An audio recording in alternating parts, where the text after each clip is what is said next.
Welcome to a dive into history. Today we unravel the tale of the non-cooperation movement, a pivotal event in India's struggle for independence. To fully grasp the significance of this movement, we must first journey back to the early 20th century, a time marked by the aggressive British rule over India. Imagine the scene: a nation striving to retain its identity, culture, and economic stability, while being suppressed under the oppressive policies of the Raj. The sentiments of dissatisfaction and unrest were brewing among the Indian populace, yearning for a change.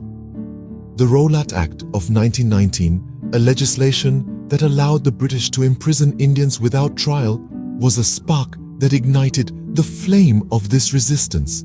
The Indian people, who had long been simmering under the yoke of colonial rule, were now pushed to the brink. Then came the horrendous Jallianwala Bagh massacre, a tragic event where the British forces opened fire on unarmed civilians, leaving hundreds dead. This incident shook the nation to its core, and the collective grief and anger served as a catalyst, further intensifying the desire for independence. In this climate of heightened emotions and a burning desire for self-rule, the Indian National Congress, under the leadership of Mahatma Gandhi, took a stand. Gandhi, a staunch believer in non-violence, proposed a novel approach to challenge the British rule, and so the stage was set. With the stage set, the Indian National Congress, under the leadership of Mahatma Gandhi, decided to challenge the British rule, sparking the non-cooperation movement. In the wake of these atrocities, Gandhi proposed a new form of resistance, non-violent and non-cooperative. This idea sparked the birth of the non-cooperation movement, which was much more than a protest. It was a revolution of the mind and spirit. Gandhi called upon the people of India to reject British goods, boycott British educational institutions, and resign from government jobs. The aim was not to cause physical harm, but to make the British realize the power of united India. This movement was unique, as it was not about fighting with weapons, but about resisting with will. It was a battle of endurance. The objectives were clear: to attain Swaraj, or self-rule, and to show the world that India could stand on its own. The non-cooperation movement was a significant milestone in India's freedom struggle. As it harnessed the power of the masses, it brought together people from all walks of life, united in their goal of independence. The movement aimed to cripple the British administration in India without shedding a single drop of blood. The non-cooperation movement started gaining momentum, spreading like wildfire across the country.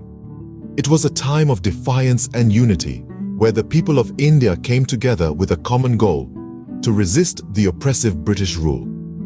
The movement was marked by a series of significant events. The first one was the widespread boycotting of British goods. Instead of wearing British-made clothing, Indians began spinning their own cloth, a gesture that symbolized self-reliance and resistance against foreign dominance. The streets were filled with the hum of spinning wheels, and the sight of khadi, the hand-spun cloth, became a symbol of the movement. Next came the resignations.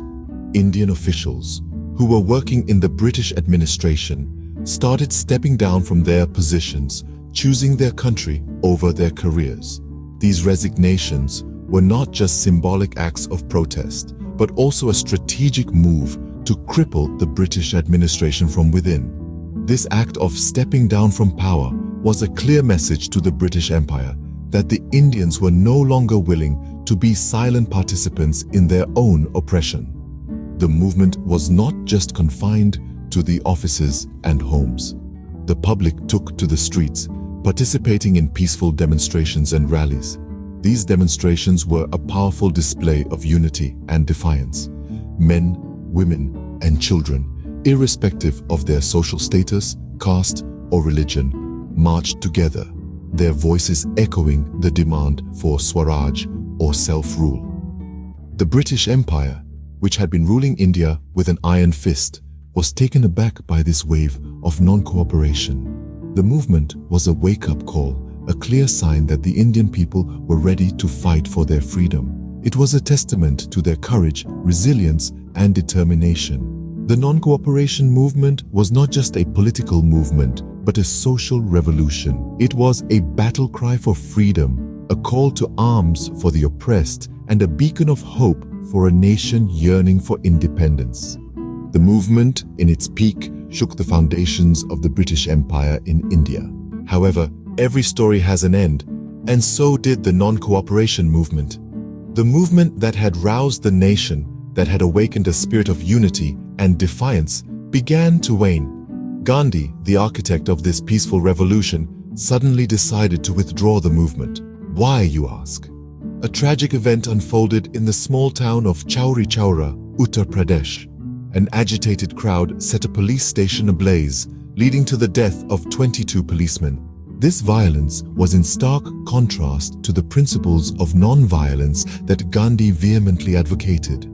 Shaken by this incident, Gandhi felt the nation was not ready for a mass struggle and called for the immediate cessation of the non-cooperation movement. The sudden end of the movement left many bewildered and disheartened. Critics pointed out that the movement had failed to achieve its immediate objectives. But was it really a failure? Let's delve deeper. In the aftermath, the movement had a profound impact on India's freedom struggle. It had sown the seeds of civil disobedience, nurturing a generation ready to challenge the British rule. It had instilled a sense of national unity and self-reliance among the masses. Most importantly, it had demonstrated to the world the power of peaceful resistance. Despite its abrupt end, the non-cooperation movement marked a significant chapter in India's journey to independence. So there we have it, the story of the non-cooperation movement, a testament to the power of peaceful resistance. A significant chapter in India's struggle for independence, the movement began in response to the oppressive policies of the British.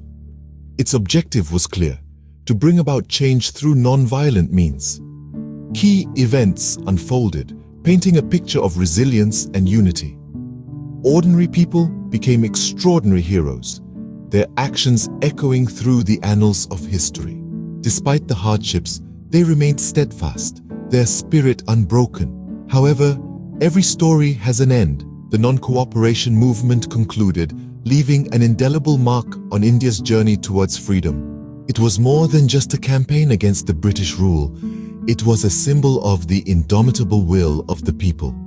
Remember, history is not just about events and dates, it's about the spirit of the people who dared to challenge the status quo.